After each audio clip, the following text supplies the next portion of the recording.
Judges chapter 8. Now the Ephraimite asked Gideon, "Why have you treated us like this? Why didn't you call us when you went to fight Midian?" And they challenged him vigorously. But he answered them, "What have I accomplished compared to you? Aren't the gleanings of Ephraim's grapes better than the full grape harvest of Abiezer?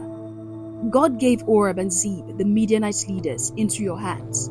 What was I able to do compared to you?" At this, their resentment against him subsided. Gideon and his 300 men, exhausted yet keeping up the pursuit, came to the Jordan and crossed it. He said to the men of Succoth, "Give my troops some bread. They are worn out, and I am still pursuing Zebah and Zalmunna, the kings of Midian." But the officials of Succoth said, "Do you already have the hands of Zebah and Zalmunna in your possession? Why should we give bread to your troops?" Then Gideon replied, "Just for that, when the Lord has given Zebah and Zalmunna into my hand, I will tear your flesh with desert thorns and briars." From there he went up to Peniel and made the same request of them. But they answered as the men of Succoth had. So he said to the men of Peniel, "When I return in triumph, I will tear down this tower."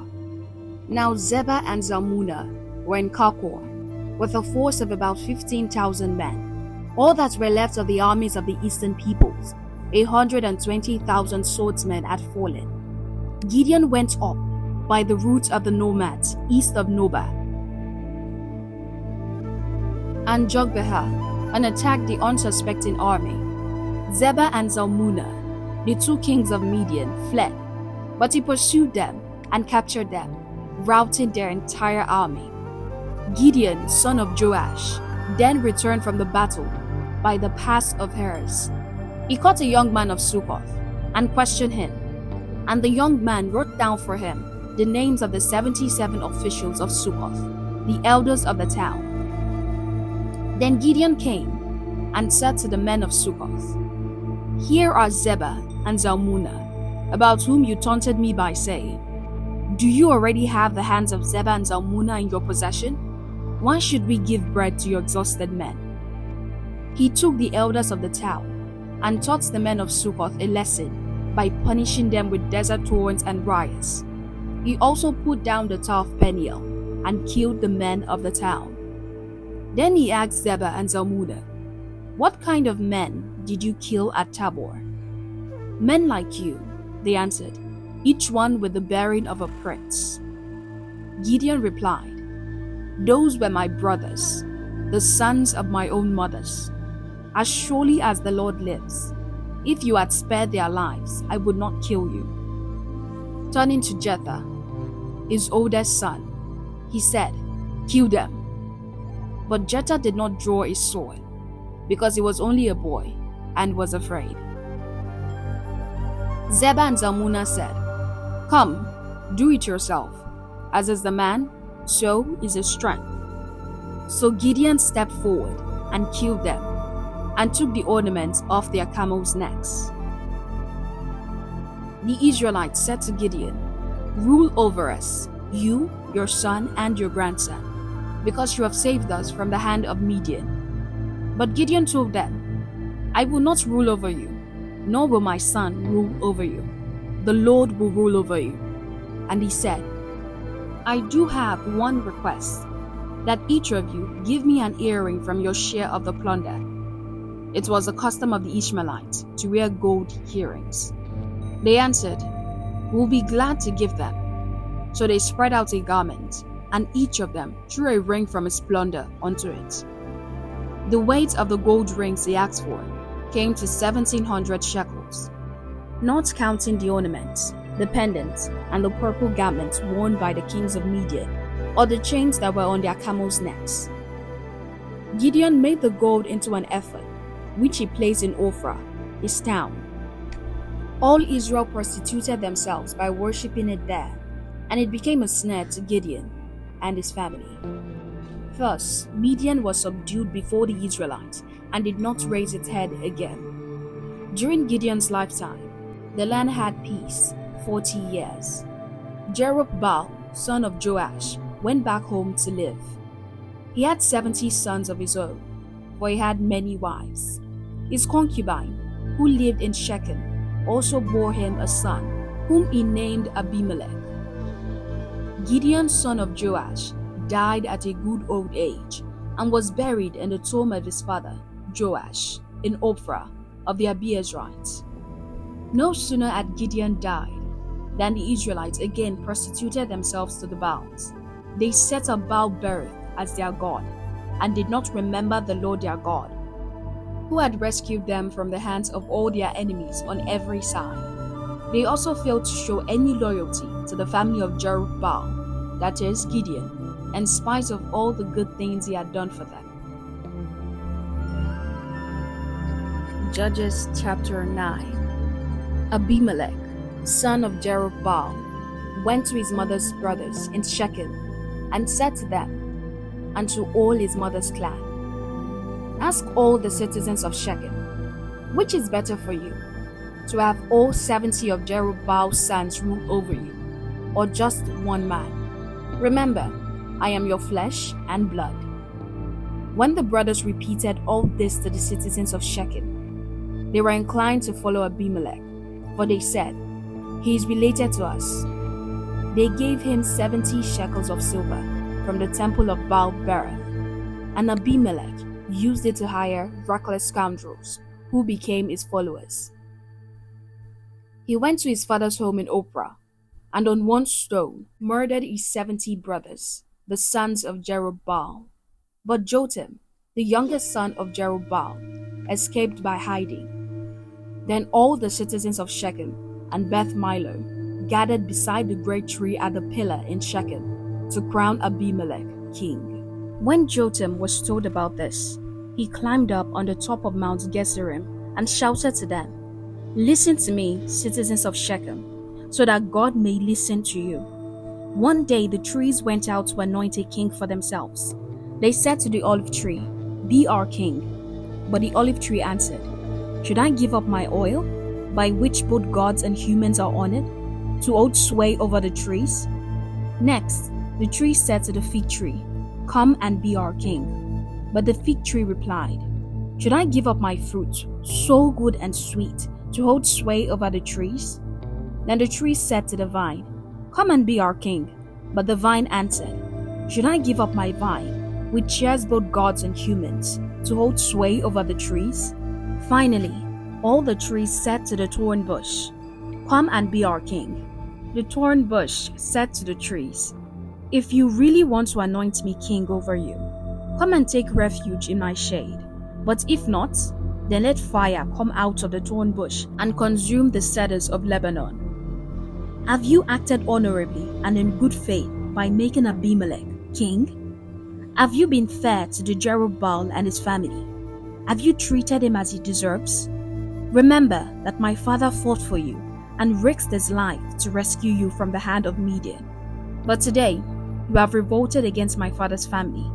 You have murdered his 70 sons on a single stone, and have made Abimelech, the son of his female slave, king over the citizens of Shechem, because he is related to you. So have you acted honorably and in good faith toward Jerubbaal and his family today?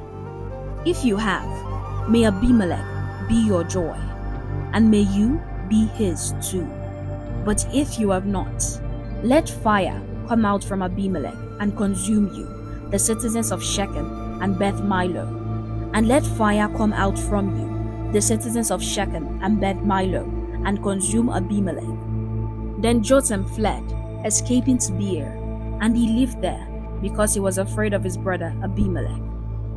After Abimelech had governed Israel 3 years, God stirred up animosity between Abimelech and the citizens of Shechem, so that they acted treacherously against Abimelech. God did this in order that the crime against Jerubbaal's 70 sons, the shedding of their blood, might be avenged on their brother Abimelech and on the citizens of Shechem, who had helped them murder his brothers. In opposition to him, these citizens of Shechem set men on the hilltops to ambush and rob everyone who passed by. And this was reported to Abimelech. Now Gal, son of Ebed, moved his clan into Shechem, and the citizens put their confidence in him. After they had gone out into the fields and gathered the grapes and trodden them, they held a festival in the temple of their God. While they were eating and drinking, they cursed Abimelech. Then Gaal, son of Ebed, said, "Who is Abimelech, and why should we Shechemites be subject to him? Isn't he Jerubaal's son? And isn't Zebul his deputy? Serve the family of Amor, Shechem's father. Why should we serve Abimelech? If only these people were under my command, then I would get rid of him. I would say to Abimelech, 'Call out your whole army.'" When Zebul, the governor of the city, heard what Gaal, son of Ebed, said, he was very angry. Under cover, he sent messengers to Abimelech, saying, "Gaal, son of Ebed, and his clan have come to Shechem and are stirring up the city against you. Now then, during the night, you and your men should come and lie in wait in the fields. In the morning at sunrise, advance against the city. When Gaal and his men come out against you, seize the opportunity to attack them." So Abimelech and all his troops set out by night and took up concealed positions near Shechem in 4 companies. Now Gaal, son of Ebed, had gone out and was standing at the entrance of the city gate, just as Abimelech and his troop came out from their hiding place. When Gaal saw them, he said to Zebul, "Look, people are coming down from the tops of the mountains." Zebul replied, "You mistake the shadows of the mountains for men." But Gaal spoke up again, "Look, people are coming down from the central hill, and the company is coming from the direction of the diviner's tree." Then Zebul said to him, "Where is your big talk now? You who said, 'Who is Abimelech, that we should be subject to him?' Aren't these the men you ridiculed? Go out and fight them." So Gaal led out the citizens of Shechem and fought Abimelech. Abimelech chased them all the way to the entrance of the gate, and many were killed as they fled. Then Abimelech stayed in Arumah, and Zebul drove Gaal and his clan out of Shechem. The next day, the people of Shechem went out to the fields, and this was reported to Abimelech. So he took his men, divided them into 3 companies, and set an ambush in the fields. When he saw the people coming out of the city, he rose to attack them. Abimelech and the companies with him rushed forward to a position at the entrance of the city gate. Then 2 companies attacked those in the fields and struck them down. All that day Abimelech pressed his attack against the city until he had captured it and killed its people. Then he destroyed the city and scattered salt over it. On hearing this, the citizens in the Tower of Shechem went into the stronghold of the temple of El-Berith. When Abimelech heard that they had assembled there, he and all his men went up Mount Zalmon. He took an axe and cut off some branches, which he lifted to his shoulders. He ordered the men with him, "Quick, do what you have seen me do." So all the men cut branches and followed Abimelech. They piled them against the stronghold and set it on fire with the people still inside. So all the people in the Tower of Shechem, about 1,000 men and women, also died. Next, Abimelech went to Tebes and besieged it and captured it. Inside the city, however, was a strong tower to which all the men and women, all the people of the city had fled. They had locked themselves in it and climbed up on the tower roof. Abimelech went to the tower and attacked it. But as he approached the entrance to the tower to set it on fire, a woman dropped an upper millstone on his head and cracked his skull. Hurriedly, he called to the armor bearer, "Draw your sword and kill me, so they can't say, 'A woman killed him.'" So his servants ran him through, and he died. When the Israelites saw that Abimelech was dead, they went home.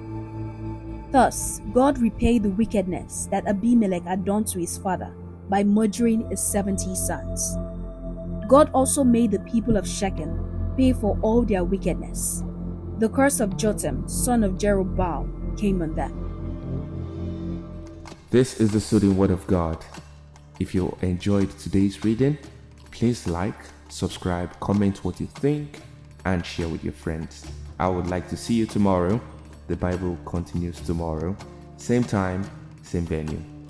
God bless you.